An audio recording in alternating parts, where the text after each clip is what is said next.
देवराज्य सेव्यमान पावनाद्रिपङ्कजं व्यालयज्ञसूत्रमिन्दुशेखरं कृपाकरं नारदादियोगिवृन्दवन्दितं दिगम्बरं काशिकापुराधिनाथ कालभैरवं भजे। भानुकोटिभास्वरं भवाब्धितारकं परं नीलकण्ठमीप्सितार्थदायकं त्रिलोचनं कालकालमम्बुजाक्षमक्षशूलमक्षलं काशिकापुराधिनाथ कालभैरवं भजे।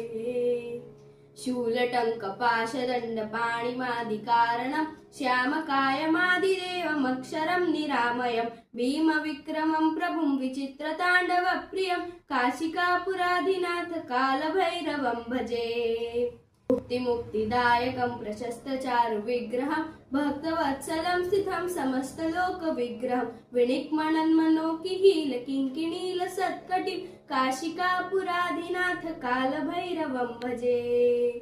धर्मसेतुपालकं धर्ममार्गनाशनं कर्मपाचमोचकं सुशर्मदायकं विभुं स्वर्णवर्णशेषपाशशोभिताङ्गमण्डलं काशिकापुराधिनाथ कालभैरवं भजे। रत्नपादुका प्रभाभिरामपादयुग्मकं नित्यमद्वितीयमिष्टदैवतं निरञ्जनं मृत्युदर्पनाशनं करालदंष्ट्रमोक्षणं काशिकापुराधिनाथ कालभैरवं भजे। अट्टहासभिन्नपद्मजाण्डकोशसन्तति दृष्टिपातनष्टपापजालमुगणशासनम् अष्टसिद्धिदायकं कपालमालिकन्धरं काशिकापुराधिनाथ कालभैरवं भजे। भूतसङ्घनायकं विशालकीर्तिदायकं काशीवासलोकपुण्यपापशोधकं विभुं नीतिमार्गगोविन्दं पुरातनं जगद्वतीं काशिकापुराधिनाथ कालभैरवं भजे।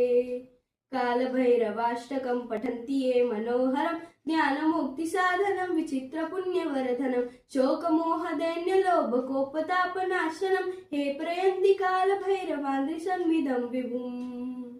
ॐ शान्ति शान्ति शान्ति।